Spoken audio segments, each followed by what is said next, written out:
After studying this module, you will learn about the mechanism and causes of the greenhouse effect, know about global warming and why mitigation is important, learn about the phenomenon of acid rain and its sources, know the effects of acid rain on plant and animal life and how it can be prevented. Greenhouse effect. Most of you must be familiar with the term global warming. Global warming is basically the alteration in global temperature due to the excessive presence of some species in the atmosphere. In this module, we'll discuss the term global warming and how it is related to the term greenhouse effect. What is greenhouse effect? Let's have a look at that. The greenhouse effect is the natural heating of the Earth's surface.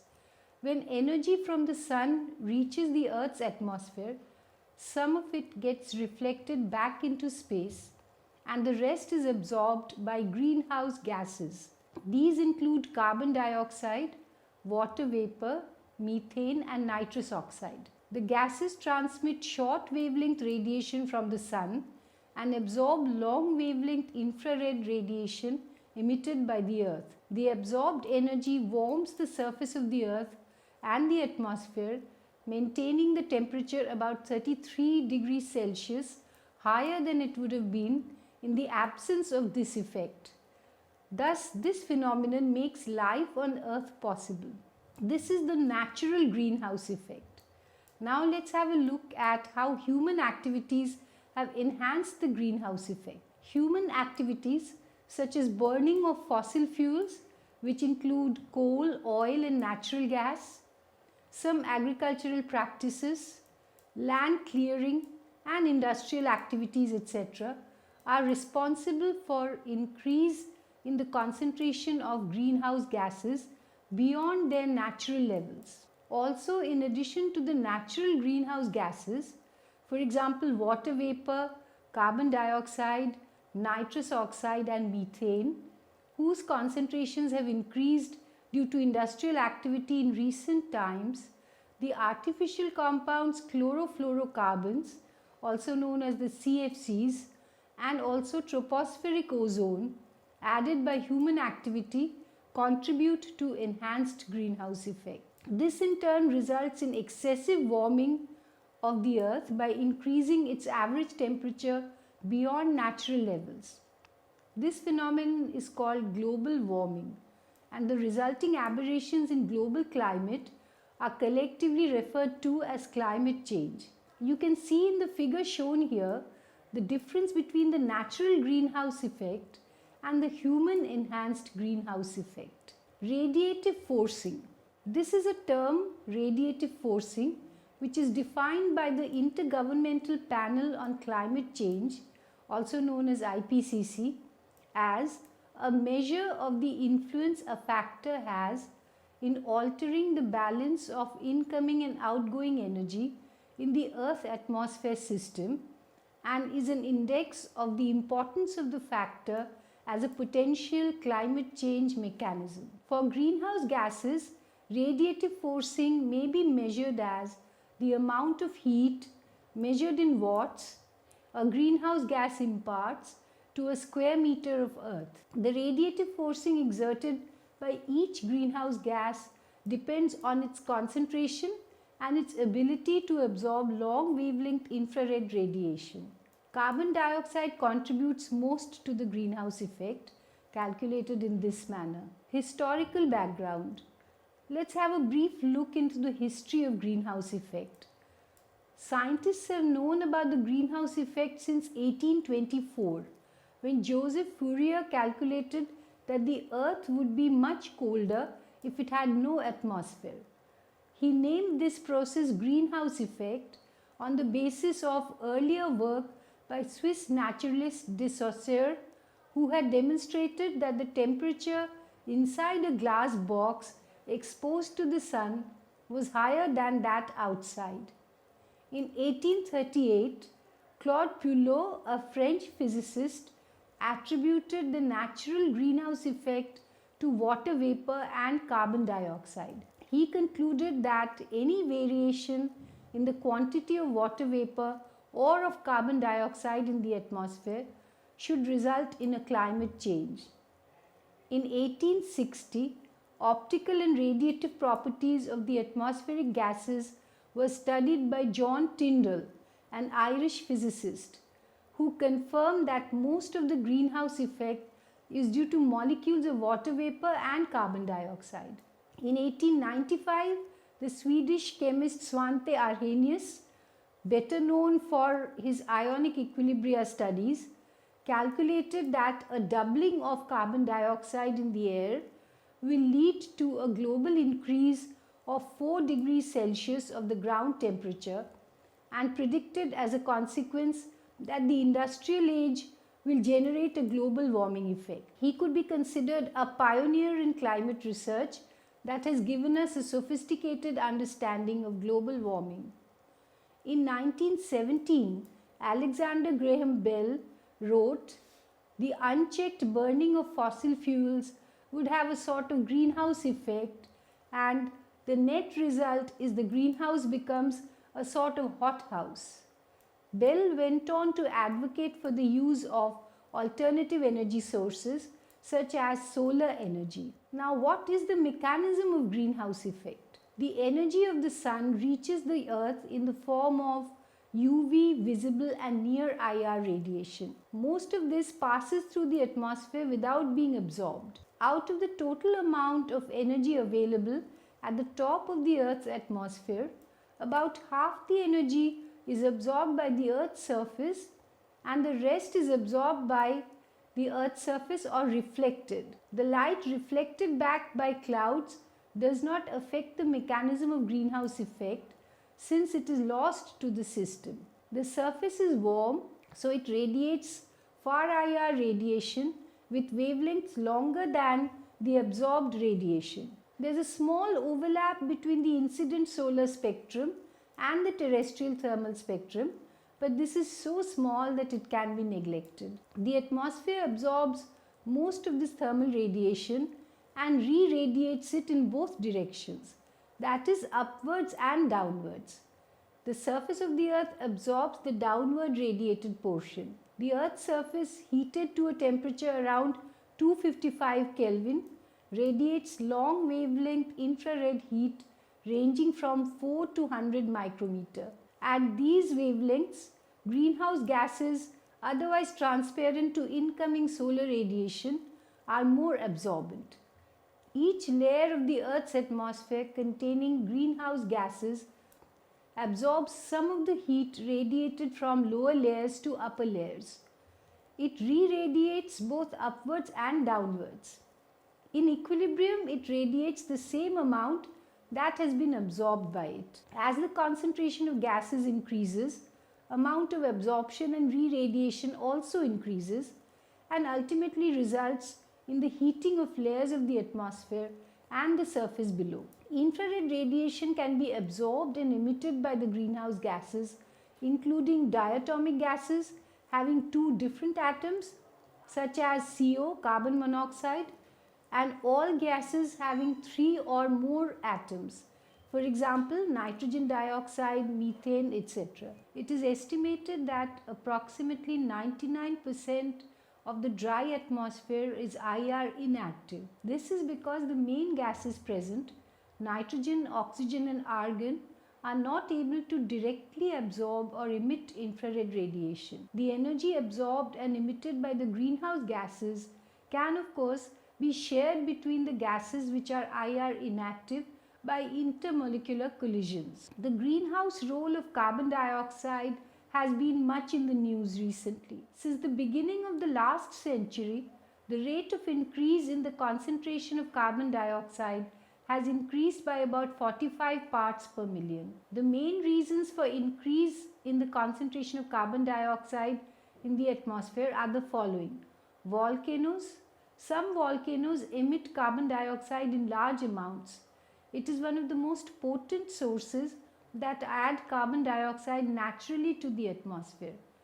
High concentration of carbon dioxide is found in the entire region around a volcano.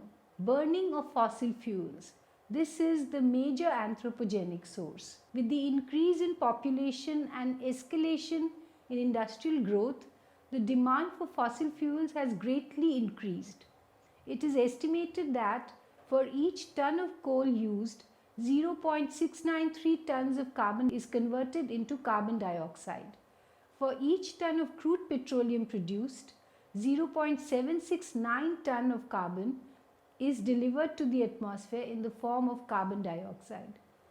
Likewise, for each million cubic meters of natural gas, 524 tons of carbon are transformed into carbon dioxide. Levels of carbon dioxide present in the atmosphere in the future will depend on the continued use of fossil fuels. While the consumption in the developed countries is expected to remain essentially constant, the countries which are developing or underdeveloped are likely to use increasingly more fossil fuels as energy source. The third reason, deforestation. Plants use high amounts of atmospheric carbon dioxide for photosynthesis.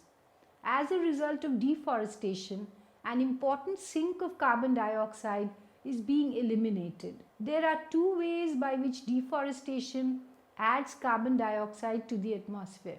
Firstly, most trees are either burned or decomposed by bacteria, directly adding carbon dioxide to the atmosphere. Secondly, the land which is deforested is unable to act as a sink for carbon dioxide through photosynthesis. As a result of these two effects being combined, deforestation contributes 10 to 30% of the carbon dioxide emissions due to fossil fuels. Relative contribution of different gases to the greenhouse effect. We can have a look at the relative contribution of other gases. Carbon dioxide is not the only gas contributing to greenhouse effect and global warming. It is the major greenhouse gas, but there are other greenhouse gases such as methane, chlorofluorocarbons, nitrous oxide, tropospheric ozone and water vapor. You can see in the table given here the relative contribution of different gases to the greenhouse effect. The carbon dioxide gas contributes 50% of the greenhouse effect. Methane contributes about 19%. CFCs contribute 17%. Tropospheric ozone 8%. Nitrous oxide N2O 4% and water vapor 2%. The concentration of these gases is increasing significantly each year due to various industrial and agricultural processes. The role of these greenhouse gases was realized effectively when it was found that the addition of one molecule of chlorofluorocarbon causes the same greenhouse effect as caused by 10 to the power 4 carbon dioxide molecules. Since the atmospheric levels are rising rapidly and each molecule of these gases absorbs more infrared radiation than carbon dioxide, so their combined greenhouse effect is almost equal to that of carbon dioxide. Let's have a look at the contribution by methane. At present, the atmospheric concentration of methane is about 1.8 ppm globally. Methane is released by several processes: action of anaerobic bacteria on rice paddies and wetlands, leakage from natural gas pipelines and coal mines, organic matter decomposing in landfills, and incomplete combustion of forest or range fires. Methane concentration is increasing by 1.5% per year. In recent years, the concentration of methane has tended to decline, possibly due to reduction in burning of biomass. Also, the depletion of stratospheric ozone has exposed the troposphere to a large dose of ultraviolet radiation. These have increased the concentration of hydroxyl radicals by photodissociation of water, which acts as a major sink for methane. Methane molecule plus the hydroxyl radical give water and methyl radical. Then the next in list is nitrous oxide. The present concentration of nitrous oxide in the atmosphere is about 0.31 parts per million. Nitrous oxide is mainly released by the action of microbes on nitrogenous fertilizers in the soil and the burning of biomass, fossil fuels and forests. Each year, the concentration of nitrous oxide is increasing by 0.2%. It contributes 4% of the total greenhouse effect. Ozone. The tropospheric concentration of ozone is about 0.02 parts per million. Sources of ozone are reaction between hydrocarbons and nitrogen dioxide emitted from burning of fossil fuels, reaction between nitric oxide made by soil microbes and terpenes and other hydrocarbons released by trees, deforestation as tropical trees absorb ozone from the atmosphere, removal of forests thus reduces the uptake of ozone, which is then added to the troposphere, and burning of biomass. Fossil fuel burning also contributes to addition of ozone indirectly by emitting nitrogen dioxide as combustion product, which in turn initiates ozone formation. The concentration of tropospheric ozone is increasing at the rate of 1% in the northern hemisphere. Tropospheric ozone contributes to an extent of about 8% to the greenhouse effect. We now come to the totally synthetic compounds, the chlorofluorocarbons. The chlorofluorocarbons, which mainly contribute to the greenhouse effect, are CFCl3 and CF2Cl2. Chlorofluorocarbons are used as solvents, refrigerants and spray can propellants. The rate of increase in chlorofluorocarbons is the fastest, 6% per year. Their contribution to the greenhouse effect is of the order of 17%. Consequences of the greenhouse effect have to be examined. Before the greenhouse gases started trapping the solar energy, the average temperature of the earth was minus 15 degrees Celsius. The greenhouse gases raised the earth's mean temperature to its present value of plus 15 degrees Celsius. Thus, the most trivial consequence of the greenhouse effect, of course, is that without it our planet would have been uninhabitable. However, any further increase in the atmospheric levels of greenhouse gases must be stopped. Otherwise, the increase in greenhouse effect would have adverse environmental implications. Let's have a look at all the effects of greenhouse effect. Effect of greenhouse effect on the global climate. If the present emission trends of greenhouse gases continues, a global warming of 3.5 degrees Celsius to 4.5 degrees Celsius is likely to occur. This may seem to be a small temperature change. However, records from the geological past indicate that average global temperatures have varied over a range of no more than 2 degrees Celsius since the end of the last glaciation, which was around 10,000 years ago. In fact, the period 1550 to 1850 is sometimes termed as the Little Ice Age because this period saw extensive glacial advances in almost all alpine regions of the world. Global warming would have the following effects on global climate. Rise in sea level. The most serious outcome of global warming would be a rise in sea level.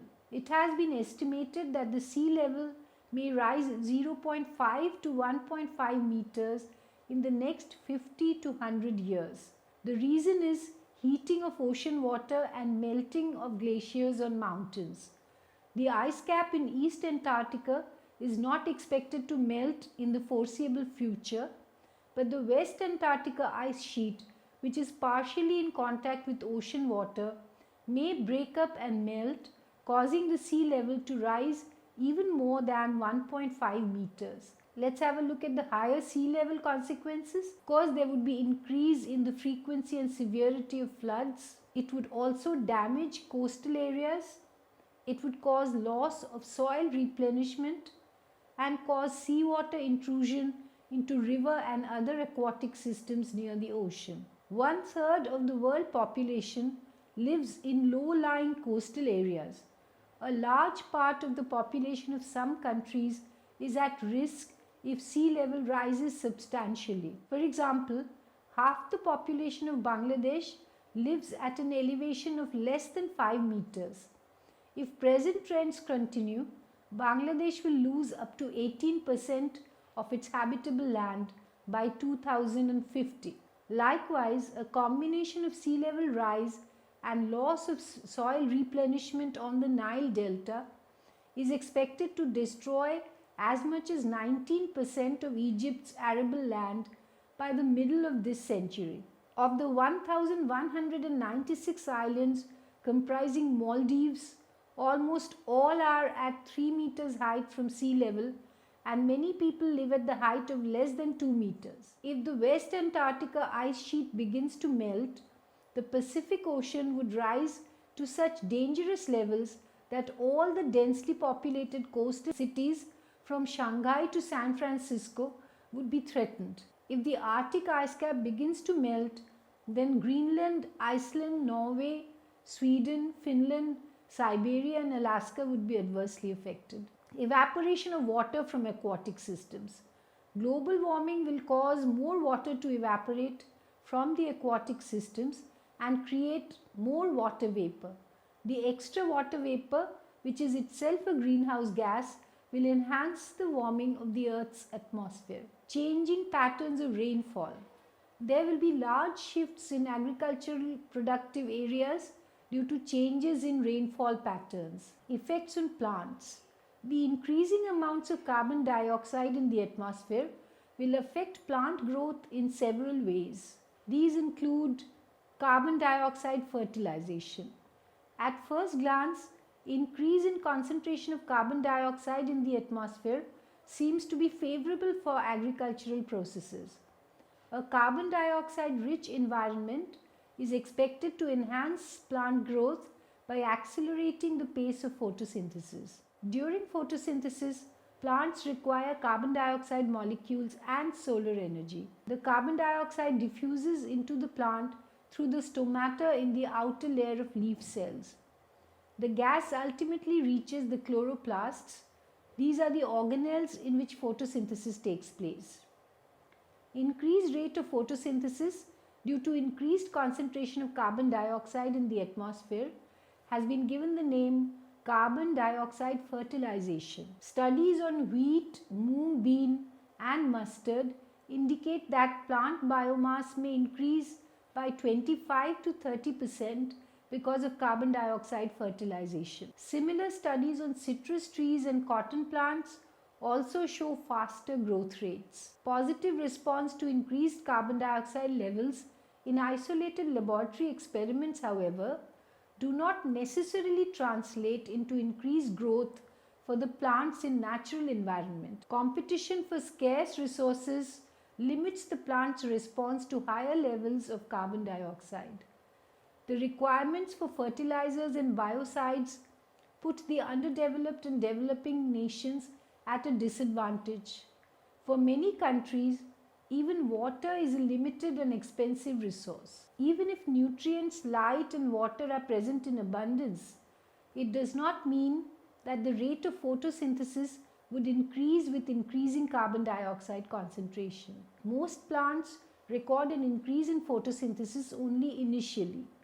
Later, this rate tends to fall, and this may be due to one or both of the following reasons. The first reason, increased photosynthesis results in excess accumulation of starch in chloroplasts, thereby hindering the functioning of organelles. Second reason, in the presence of greater amount of carbon dioxide, a plant's ability to produce carbohydrates exceeds its ability to move the carbohydrates produced to actively growing parts of the plants, thus slowing down photosynthesis. Of course, such mechanisms do not operate in all plants. Where these are not applicable, enhanced carbon dioxide levels will increase the pace of photosynthesis. Such is the case with most herbs and weeds, but the higher yields of these are in no way beneficial to humanity. Lower nitrogen content. Dead plant material such as fallen leaves and twigs are rich in nitrogen. These act as natural fertilizers, providing nitrogen-based nutrients to the soil and thereby increasing soil productivity. However, plants grown in higher concentrations of carbon dioxide have less nitrogen and more carbon content. The litter of such plants, therefore, fail to increase soil fertility and nutrient cycling. Moreover, less nitrogen in plants means less protein content. In order to obtain enough nitrogen, Insect pests feeding on carbon dioxide fertilized plants would eat more leaf. This negates any benefit of crop yield boom in a carbon dioxide rich environment, if at all such a boom occurs. Increased rate of decomposition. As a result of increased global temperature due to greenhouse effect, the rate of decomposition of dead plant matter and soil organic matter will increase. The decomposition will yield more carbon dioxide, adding to the greenhouse phenomenon. Increased threat of pests. As a result of global warming, farmers in temperate countries would be struggling with increased numbers of insecticide-resistant pests. For example, the peach potato aphid, Myzus persicae, a major agricultural pest feeding on the sap of potatoes and sugar beet, has become more active in recent years.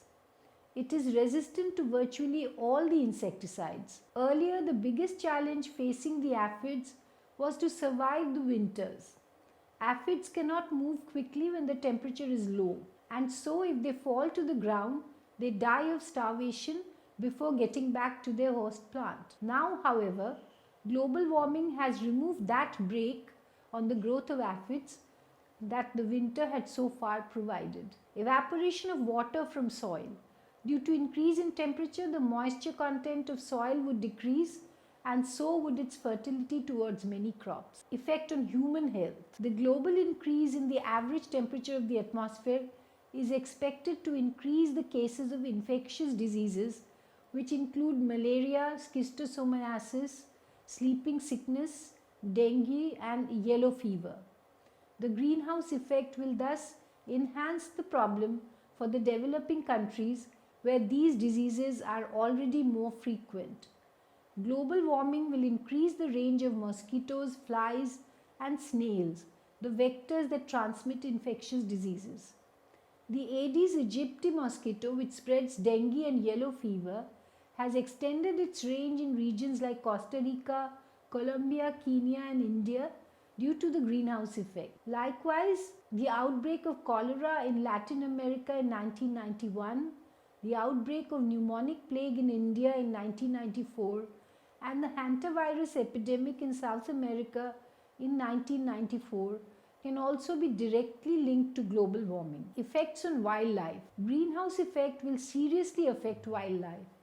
With every rise in temperature of 1 degree Celsius, plant and tree species will have to move about 90 kilometers towards the poles to survive. Many will simply not be able to spread fast enough.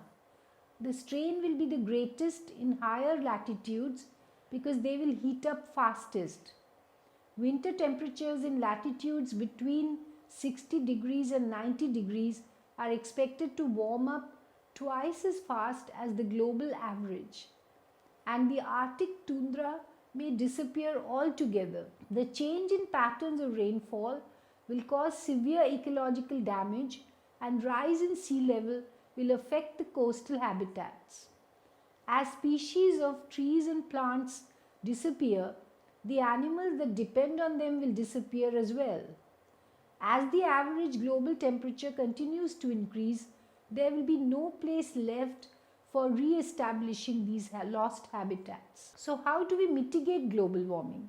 In recent years, the international community has taken the change in climate and global warming due to greenhouse gases as a serious problem. The Intergovernmental Panel on Climate Change, the IPCC, is the international body entrusted with assessing the science related to climate change. It was established in 1988 by the World Meteorological Organization and the United Nations Environment Programme in order to supply policymakers with regular assessments of the scientific basis of climate change, its impacts and future dangers, and options for adaptation and mitigation as well. Societies can respond to climate change by curtailing greenhouse gas emissions, enhancing sinks and reservoirs too. The capacity of societies to respond depends on the socio-economic and environmental circumstances and availability of information as well as the required technology to the countries in question. A variety of policies and instruments are available to governments which provide incentives for mitigation action. Mitigation is essential to meet the objective of stabilizing the concentration of GH or greenhouse gases in the atmosphere, which has been set by the UN Framework Convention on Climate Change, the acronym being UNFCCC. In their convention, requires all parties, that is signatories, taking into account their responsibilities and capabilities to formulate and implement programs containing measures to mitigate climate change. Also requires all parties to develop and periodically update national inventories of GHG emissions and removals. Commits all parties to promote and cooperate in the development, application, and diffusion of climate-friendly technologies. Requires developed countries to adopt national policies and measures to limit GHG emissions and protect and enhance sinks and reservoirs. States that the extent to which developing countries will implement their commitments will depend on financial resources and transfer of technology. The UNFCCC webpage on mitigation highlight a number of issues which are being addressed by parties under various convention bodies. Let us have a look at the phenomenon of acid rain, which is also a global problem in recent times.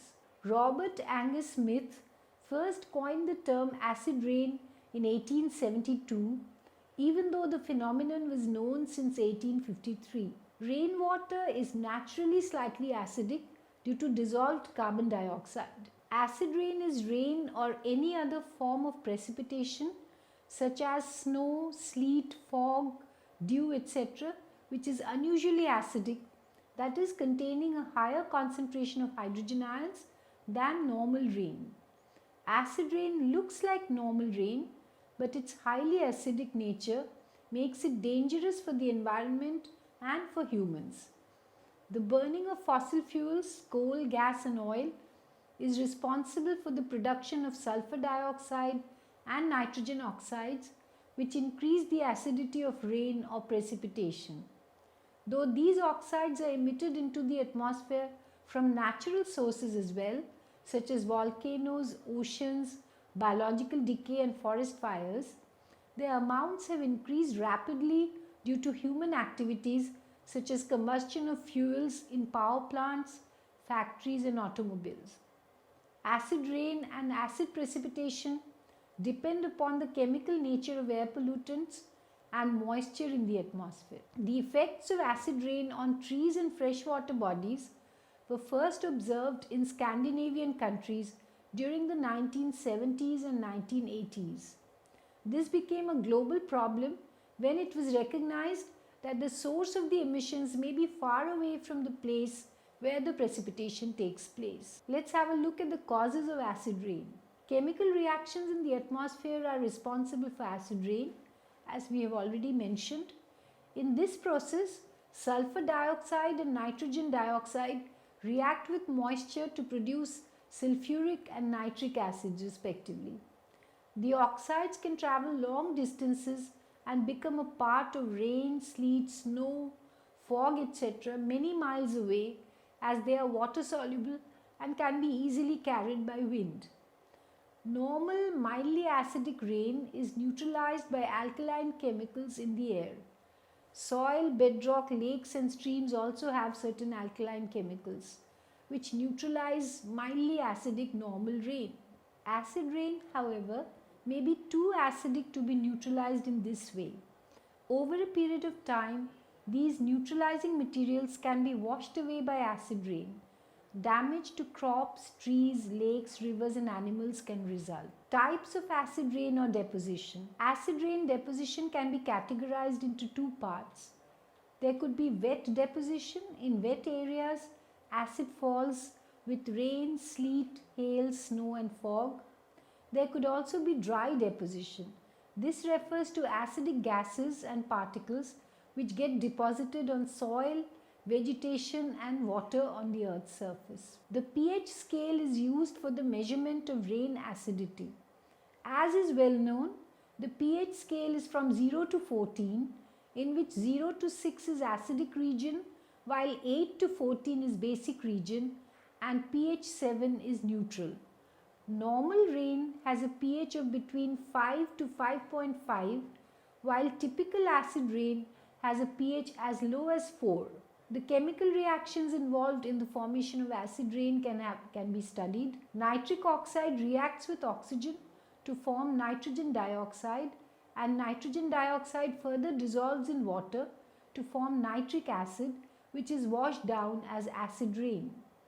However, this is the smaller component of acid rain. 2 molecules of nitric oxide, NO, combine with 1 molecule of oxygen to give 2 molecules of nitrogen dioxide, which then further react with a molecule of water to give a mixture of nitrous and nitric acids, HNO2 and HNO3. The major part of acid rain is sulfuric acid. This is formed by the reaction of sulfur dioxide with oxygen to form sulfur trioxide, which further dissolves in water to produce sulfuric acid. Sulfur dioxide, gaseous, reacts with half a molecule of oxygen, gaseous again, and gives a gas, sulfur trioxide, SO3. Sulfur trioxide then reacts with water to give sulfuric acid, H2SO4. Air pollution, thus we see, plays a huge role in acid rain, as air is the medium in which pollutants released combine with rainwater or atmospheric moisture and are washed down to the surface of the earth. Effects of acid rain. The types of effects can be looked at in this way. 2 kinds of effects, chronic and episodic. Chronic effect of acid rain is the effect of years of acid rain. Water alkalinity is reduced by long periods of acid rain and resulting in reduction of nutrients such as calcium. In an aquatic ecosystem, the plants and animals may develop weakness due to imbalance in nutrients. On the other hand, episodic effect is the immediate effect of acid rain. Acidity of water in water bodies may be increased suddenly by this effect. A heavy rainstorm is an example of an episodic effect. Acid rain episodes may cause sudden changes in water chemistry by increasing levels of toxic substances such as aluminium. Effect on living organisms, materials and the environment. Acid rain increases the acidity of soil, rivers, lakes and streams, which can lead to the following consequences. Soil becomes acidic, affecting the growth of trees, plants and crops. Water bodies which become too acidic are unfit to support healthy aquatic ecosystems, since some acid intolerant species may perish or move away, thus changing species distribution. Acid rain leaches normally insoluble minerals from soil and rocks and adds them to water bodies, increasing their hardness and toxicity of the water present due to added calcium, magnesium, aluminium, etc. Aluminium nitrate or sulfate formed by the reaction of aluminium minerals with acid rain are soluble and thus ready for uptake by plants. Such water becomes unfit for irrigation and consumption by humans, domestic animals and wildlife. Acid deposition as particles of nitrate and sulfate can be carried deep into the lungs with respiration, causing respiratory and cardiac illness and aggravating conditions such as asthma and bronchitis. Acid rain and acid deposition also cause buildings and monuments to deteriorate. Many buildings and statues of historical importance are built with stone such as marble, which contains calcium carbonate. Sulfuric acid in acid rain converts calcium carbonate into calcium sulfate, which can cause discoloration and pitting of the stone.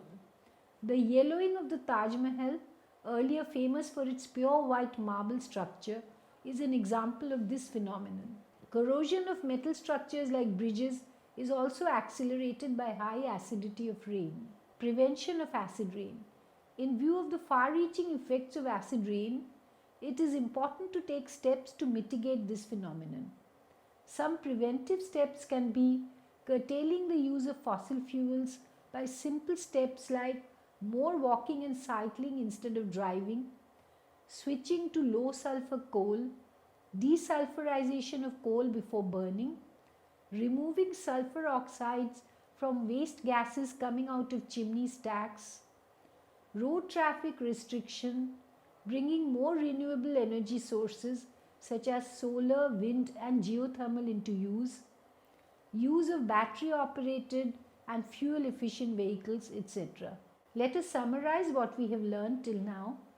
We have discussed about greenhouse gases which result in the altering of global temperature and are hence responsible for global warming. Greenhouse effect is the excessive warming of the atmosphere due to the absorption of long wavelength radiation followed by re-radiation by gases such as carbon dioxide, water vapor, methane and nitrous oxide.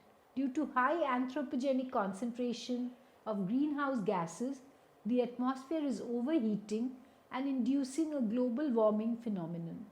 This overheating is causing glaciers to melt, rise in sea level and deterioration of plant and animal life. Greenhouse effect can be slowed down by lowering emissions of greenhouse gases. Acid rain is another such global phenomenon which is caused by the pollutant gases sulfur and nitrogen oxides. These gases produce acids with rain and atmospheric water vapor which precipitate on earth as acid rain and acid deposition. The main sources are the emissions of oxides of sulfur and nitrogen from industries and automobiles. We have also had a look at the mitigation measures like use of renewable energy sources, low fossil fuel burning, etc. that can reduce both the greenhouse effect and acid rain.